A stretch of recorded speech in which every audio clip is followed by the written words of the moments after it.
தமிழ்நாட்டுக்கே சமூக நீதியை சொல்லிக் கொடுத்தது நாங்க தான் அப்படின்னு தொடர்ந்து மாறு தட்டிட்டு வர திமுக சாதிவாரி கணக்கெடுப்பு மட்டும் எடுக்க மாட்டேன் அப்படின்னு தொடர்ந்து அடம் பிடிச்சிட்டு வருது. அது ஏன் அப்படிங்கறத பத்தியும், எப்படியோ பொய் சொல்லி தமிழர்களை ஏமாற்றி திராவிடம் அப்படிங்கிற போர்வேல தமிழ்நாட்டில் இருக்கிற தமிழர் அல்லாத தெலுங்கர்கள் தமிழ்நாட்டின் அரசியல் அதிகாரம் மற்றும் வேலை வாய்ப்புகளை அனுபவிச்சுட்டு வர்றாங்க அப்படிங்கறத பத்தி தான் விரிவா அந்த பதிவுல பார்க்க போறோம்.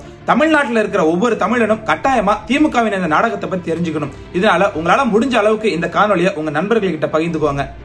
சுத்த தமிழ் வீரம் ரத்தத்தில ஊரும் சிங்க தமிழ தங்க தமிழ. முதல்ல சாதிவாரி கணக்கெடுப்பு அப்படின்னா என்னன்னு பார்க்கலாம். ஒரு மாநிலத்துல எந்தெந்த சாதிகள் என்னென்ன அளவு இருக்கு அப்படின்னு துல்லியமா கணக்கெடுத்து அதன் அடிப்படையில அந்தந்த சாதிகளுக்கு கல்வி, வேலை வாய்ப்பு, அரசியல் அதிகாரத்துல சரியான பிரதிநிதித்துவம் கொடுக்கணும். அதுக்காக தான் சாதிவாரி கணக்கெடுப்பு அப்படிங்கிறது எடுக்கப்படுது. இந்தியாவுல கடைசியா சாதிவாரி கணக்கெடுப்பு எடுத்தது எப்போ தெரியுமா? 1931ஆம் ஆண்டு தான். அதாவது இந்தியா சுதந்திரம் அடைகிறதுக்கு முன்னாடி தான் இந்தியாவுல முறையா சாதிவாரி கணக்கெடுப்பு கடைசியா எடுக்கப்பட்டது. இந்தியா சுதந்திரம் அடைஞ்ச பிறகு ஒவ்வொரு 10 ஆண்டுகளுக்கு ஒரு முறையும் மக்கள் தொகை மட்டும்தான் கணக்கெடுப்பு எடுக்கப்படுதே தவிர அந்த கணக்கெடுப்புல சாதி பற்றிய விவரம் இருக்காது.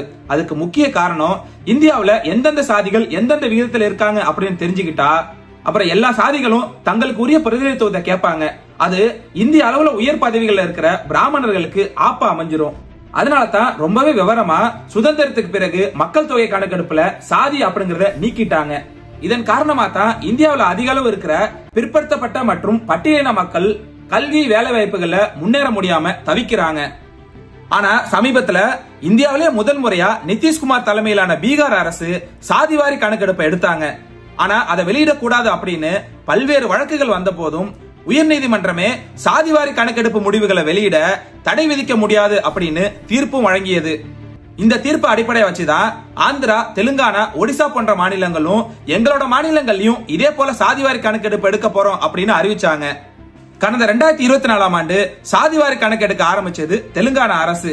அதனை தொடர்ந்து கடந்த மாதம் அதன் முடிவுகளை வெளியிட்டது.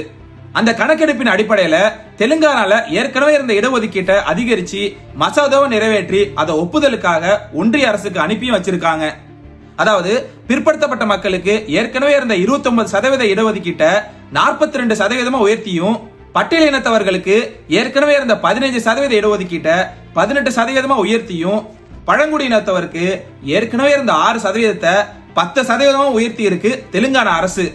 இப்படி இடஒதுக்கீடு சதவீதத்தை அதிகரிச்சதோட மட்டும் இல்லாம அந்த இடஒதுக்கீடு எல்லோருக்கும் சரிசமமா போய் கிடைக்கணும் அப்படிங்கிறதுக்காக தெலுங்கானால இருக்கக்கூடிய 59 பட்டியலின சாதிகளையும் மேலும் 3 பிரிவுகளா பிரிச்சு ஒவ்வொரு பிரிவுக்கும் இத்தனை சதவீதம் அப்படின்னு தனித்தனியா உள் இடஒதுக்கீடு கொடுத்திருக்கு தெலுங்கானா அரசு.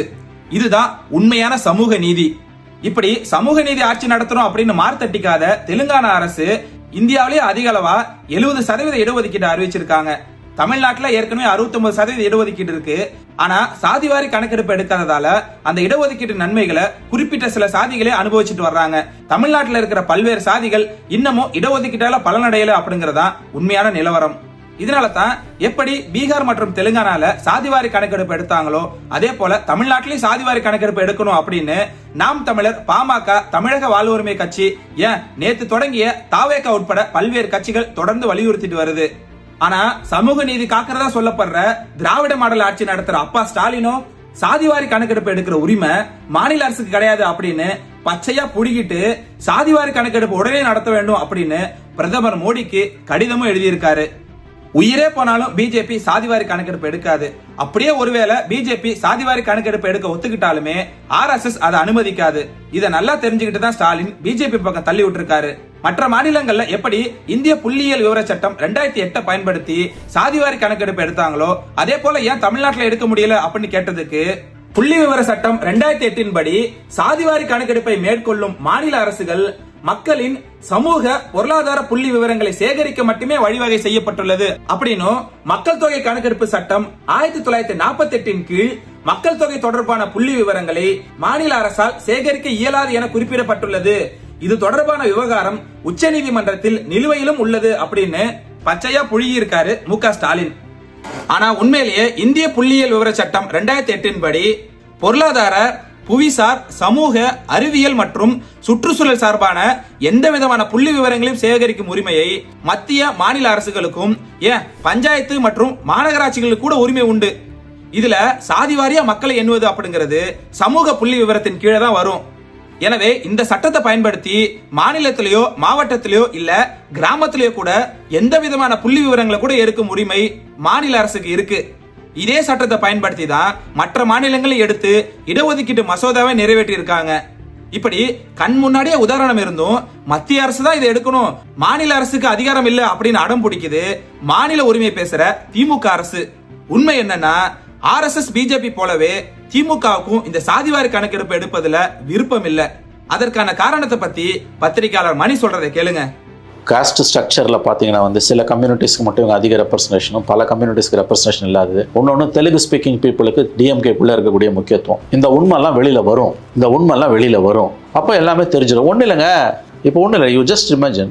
இப்போ இந்த 22ஆம் தேதி இந்த வார கடைசியில் ஆல் பார்ட்டி மீட்டிங் டீலிமிட்டேஷனுக்கு ஒரு 7 ஸ்டேட்டுக்கு இவங்க டெலிகேஷன் அனுப்புகிறாங்க.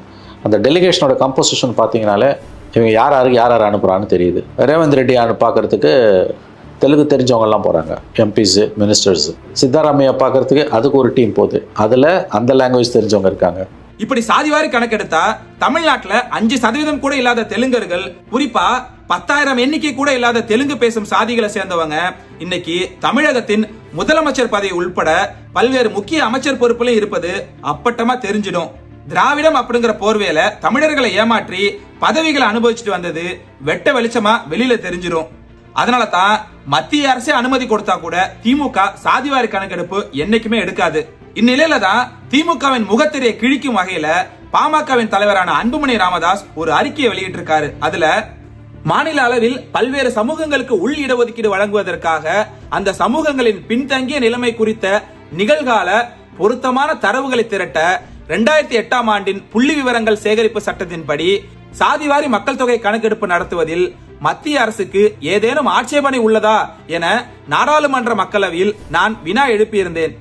அதற்கு விடையளித்த மத்திய சமூக நீதித்துறை இணையமைச்சர் PL வர்மா தமிழ்நாட்டில் சாதிவாரி மக்கள் தொகை கணக்கெடுப்பு நடத்துவது குறித்து மாநில அரசிடமிருந்து மத்திய அரசுக்கு எந்த தகவலும் வரவில்லை என்று தெரிவித்திருக்கிறார்.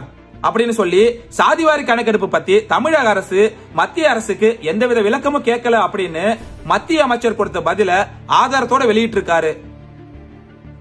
அது மட்டும் இல்லாம அந்த அறிக்கையில 2008ஆம் ஆண்டின் புள்ளி விவரங்கள் சேகரிப்பு சட்டத்தின்படி சாதிவாரி மக்கள் தொகை கணக்கெடுப்பு நடத்த மாநில அரசுகளுக்கு அதிகாரம் உண்டு என்றும் அதன் அடிப்படையில் தான் பீகார், தெலுங்கானா, கர்நாடகம், ஒடிசா ஆகிய மாநிலங்கள் கணக்கெடுப்பு நடத்தியுள்ளன என்றும் அதேபோல் தமிழ்நாட்டிலும் சாதிவாரி மக்கள் தொகை கணக்கெடுப்பு நடத்தப்பட வேண்டும் என்றும் பாட்டாளி மக்கள் கட்சி வலியுறுத்தி வருகிறது.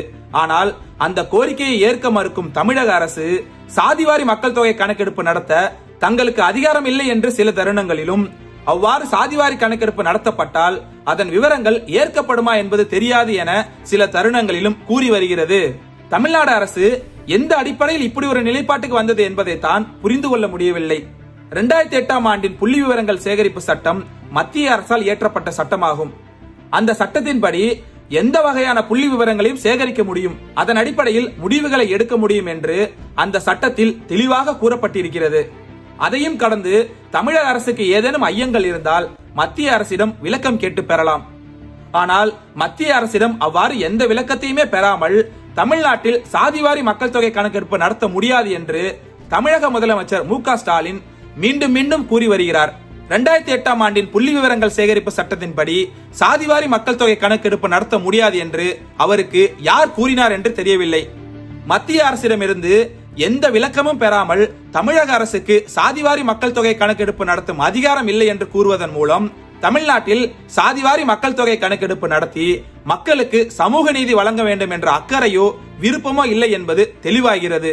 மத்திய அரசின் மீது பழியை போட்டு மக்களை ஏமாற்றலாம் என்பதுதான் முதலமைச்சர் MK ஸ்டாலின் அவர்களின் திட்டமாக இருக்கிறது. சாதிவாரி மக்கள் தொகை கணக்கெடுப்பு நடத்த மாநில அரசுகளுக்கு அதிகாரம் உண்டு என்று உச்சநீதிமன்றமும் உயர்நீதிமன்றங்களும் தீர்ப்பளித்துள்ளன. மத்திய அரசின் சட்டமும் தெளிவாக உள்ளது.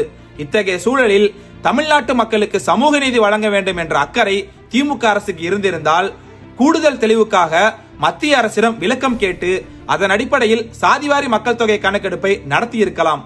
ஆனால் அதை செய்யாததன் மூலம் திமுக அரசின் சமூக நீதி முகமூடி கிழிந்து விட்டது அப்படின்னு அந்த அறிக்கையில காட்டமா குறிப்பிட்டிருக்காரு. இதே போல சமீபத்துல நாம் தமிழர் கட்சியும் சாதிவாரி கணக்கெடுப்பு மற்றும் பஞ்சமர் நில மீட்பு தொடர்பா திருப்போரூர்ல மிகப்பெரிய பேரணி ஒன்னையும் நடத்தினாங்க. அதுல தமிழ்நாட்டில் இருக்கிற பல்வேறு சாதிய இயக்கத்தை சேர்ந்த தலைவர்கள் கலந்துகிட்டு சாதிவாரி கணக்கெடுப்பு எடுக்கணும் அப்படின்னு பேசினாங்க.